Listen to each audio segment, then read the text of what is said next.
what do you know about civil society and not-for-profit sector? Every year I ask students this question before we began our not-for-profit law clinic counseling organizations. For 3 years in a row, none of my students had studied civil society. I thought it would be a good idea to give them a primer before we went out and talked about the not-for-profit sector.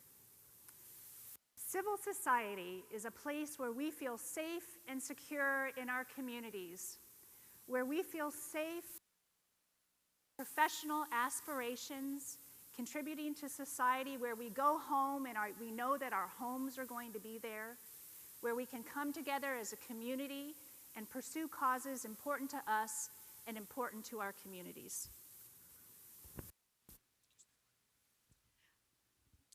So, what is civil society? Well, for the past 30 years, the United States has been a leader in civil society.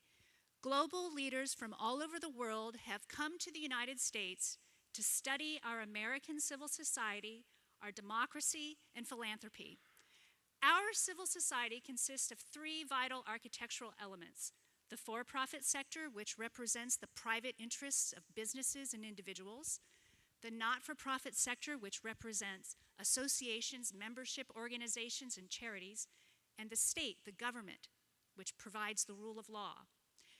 So, before we understand this not-for-profit sector, let's go back for a moment and understand civil society. The Greeks defined the city-state, or the polis, as a place where people follow a common set of laws in order to pursue the good life. And Aristotle said that it is mutually beneficial for all of us to help another achieve the good life. Next, we go to Rome.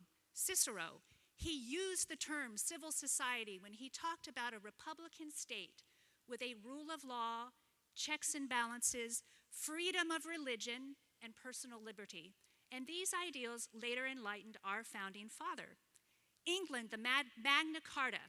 The Magna Carta is novel in that it said, the king can't take your stuff without you having due process. It gave barons a collectively recognized means for coercing the king, making him do the right thing. And these rights quickly gave rise to the Renaissance. And the Renaissance gave rise to the merchant class, which is what we would call the for-profit sector. So, what does America contribute to civil society? Democracy. Democracy is the positive coercive force that holds our civil society together. James Madison defined the ideals of democracy: free speech, checks and balances, separation of government, freedom of religion, and personal liberty. And by 1791, these ideals became law with the Constitution and the Bill of Rights. Now, the Bill of Rights, with its free speech, free association, freedom of petition, free religion, and freedom from religion, that's the core of our democracy, and it is also the ideals that is embodied in our philanthropic sector.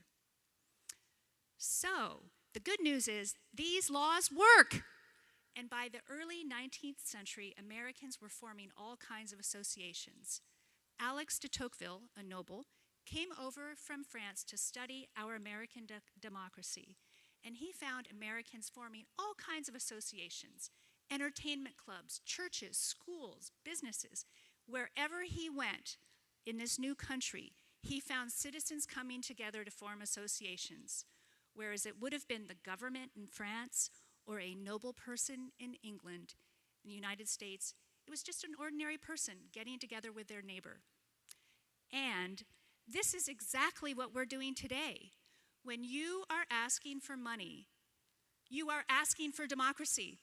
You are asking for free speech, freedom of association, freedom of religion, and freedom from religion. It's an important job. And it's not just a moral imperative, it is our jobs, because here's the thing. Civil society can exist without philanthropy, but philanthropy cannot exist without civil society. I'd say that again if I had more time. Our civil society is still under construction, just like the monuments in my photos. It's in need of building and it's in need of repair. And when you ask donors to direct their wealth to your causes and your organizations, you're holding up civil society. Now, this is one of my favorite photographs. The couple in this photo is looking back at the Parthenon, the ideal. And it reminds me of our jobs. Fundraisers are architects. So let's take a moment and appreciate our role in building the timeless and monumental ideal of a civil society.